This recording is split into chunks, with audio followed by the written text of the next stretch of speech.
Hello, everyone. Today's story is called A Bad Case of Stripes. The author is David Shannon. So, the title of the book is sort of playing on the words a bad dose of the cold or something to that effect. And the story's about a little girl called Camilla Cream. And she is a girl who loves lima beans, but she doesn't eat them because she's too worried about what people think about her. And this anxiety about worrying what others think about her causes her to get a bad case of stripes. I will begin the story.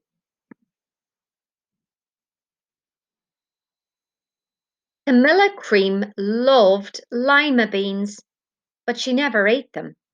All of her friends hated lima beans, and she wanted to fit in. Camilla was always worried about what other people thought of her. Today she was fretting even more than usual. It was the first day of school, and she couldn't decide what to wear. There were so many people to impress. She tried on 42 outfits, but none seemed quite right. She put on a pretty red dress and looked in the mirror. Then she screamed. Her mother ran into the room, and she screamed too. Oh, my heavens, she cried. You're completely covered with stripes. This was certainly true. Camilla was striped from head to toe. She looked like a rainbow. Mrs. Cream felt Camilla's forehead. Do you feel all right? She asked. I feel fine, Camilla answered. But just look at me. You get back in bed this instant, her mother ordered. You're not going to school today. Camilla was relieved. She didn't want to miss the first day of school, but she was afraid of what the other kids would say. And she had no idea what to wear with those crazy stripes. That afternoon, Dr. Bumble came to examine Camilla. Most extraordinary, he exclaimed. I've never seen anything like it. Are you having any coughing, sneezing, runny nose, aches, pains, chills, hot flashes, dizziness, drowsiness, shortness of breath, or uncontrollable twitching? No, Camilla told him. I feel fine. Well, then, Dr. Bumble said, turning to Mrs. Cream, I don't see any reason why she shouldn't go to school tomorrow. Here's some ointment that should help clear up those stripes in a few days. If it doesn't, you know where to reach me. And off he went. The next day was a disaster. Everyone at school laughed at Camilla. They called her Camilla Crayon and Night of the Living Lollipop. She tried her best to act as if everything was normal, but when the class said the Pledge of Allegiance, her stripes turned red, white, and blue, and she broke out in stars. The other kids thought this was great. One yelled out, Let's see some purple polka dots. Sure enough, Camilla turned all purple polka dotty. Someone else shouted, Checkerboard! And a pattern of squares covered her skin. Soon everyone was calling out different shapes and colours, and poor Camilla was changing faster than you can change channels on a TV. That night, Mr. Harms, the school principal, called. I'm sorry, Mrs. Cream, he said. I'm going to have to ask you to keep Camilla home from school. She's just too much of a distraction, and I've been getting calls from the other parents. They're afraid those stripes may be contagious.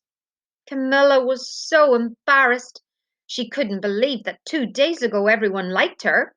Now nobody wanted to be in the same room with her. Her father tried to make her feel better. Is there anything I can get you, sweetheart? He asked. No, thank you, sighed Camilla. What she really wanted was a nice plate of lima beans, but she had been laughed at long enough for one day. Well, yes, I see, Dr. Bumble mumbled then when Mr. Cream phoned the next day. I think I'd better bring in the specialists. We'll be right over. About an hour later, Dr. Bumble arrived with 4 people in long white coats. He introduced them to the Creams. This is Dr. Grop, Dr. Sponge, Dr. Cricket, and Dr. Young. Then the specialists went to work on Camilla. They squeezed and jabbed, tapped and tested. It was very uncomfortable. Well, it's not the mumps, concluded Dr. Grop. Or the measles, said Dr. Sponge. Definitely not chicken pox, put in Dr. Cricket. or sunburn, said Dr. Young. Try these, said the specialists. They each handed her a bottle filled with different coloured pills. Take one of each before bed, said Dr. Grupp. Then they filed out the front door, followed by Dr. Bumble. That night Camilla took her medicine. It was awful. When she woke up the next morning, she did feel different, but when she got dressed, her clothes didn't fit right. She looked in the mirror, and there, staring back at her, was a giant multicolored pill with her face on it. Dr. Bumble rushed over as soon as Mrs. Cream called, but this time, instead of the specialists, he brought the experts. Dr. Gourd and Mr. Mellon were the finest scientific minds in the land. Once again, Camilla was poked and prodded, looked at and listened to. The experts wrote down lots of numbers. Then they huddled together and whispered. Dr. Gourd finally spoke. It might be a virus, he announced with authority. Suddenly, fuzzy little virus balls appeared all over Camilla.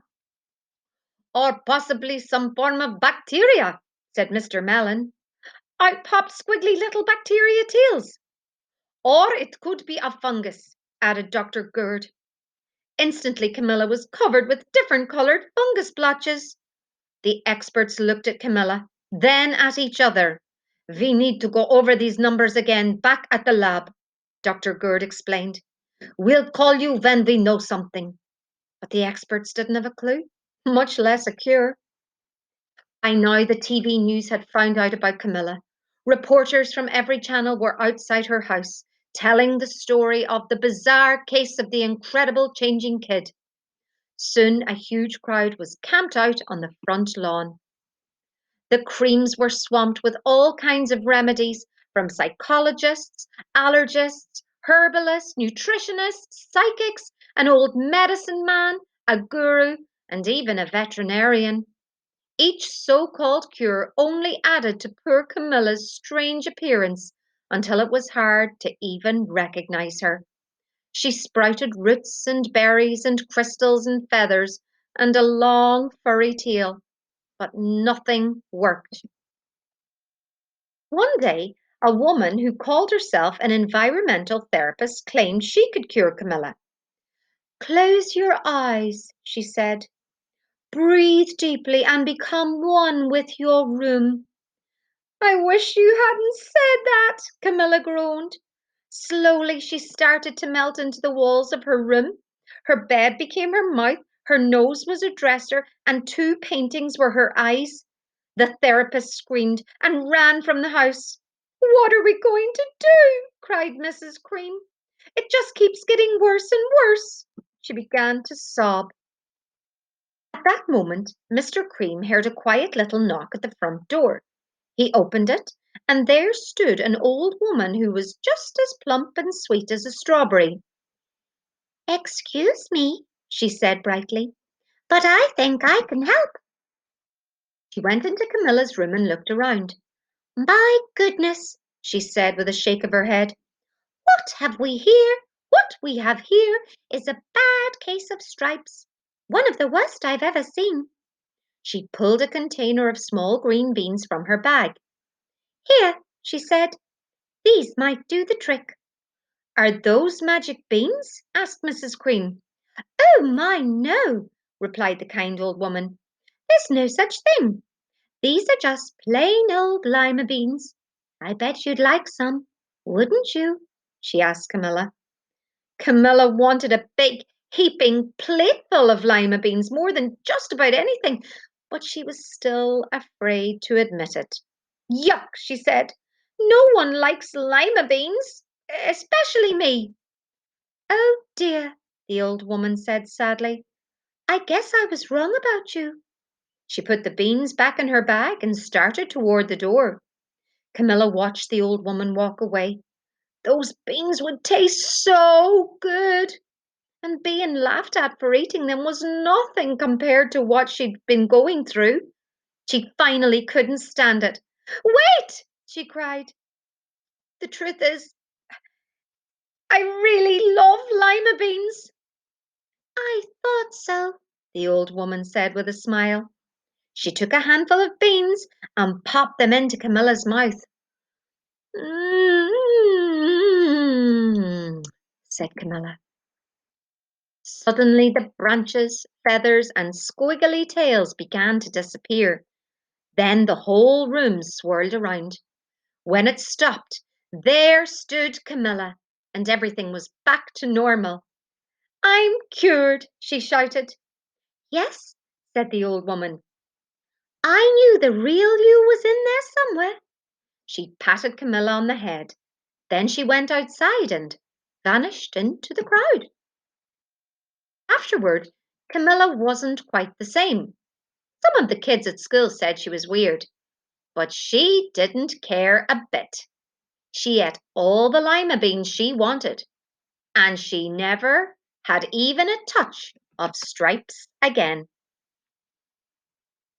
So, thankfully, we see Camilla very happy at the end of this story, and she's eating her lima beans with a big smile on her face, not caring about what anyone else thinks. I think it's lovely that she's finally happy in her own skin, and this reminds us that we should never be afraid to be different ourselves. And wouldn't the world be a boring place if we were all the same? I hope that you enjoyed the story. Bye.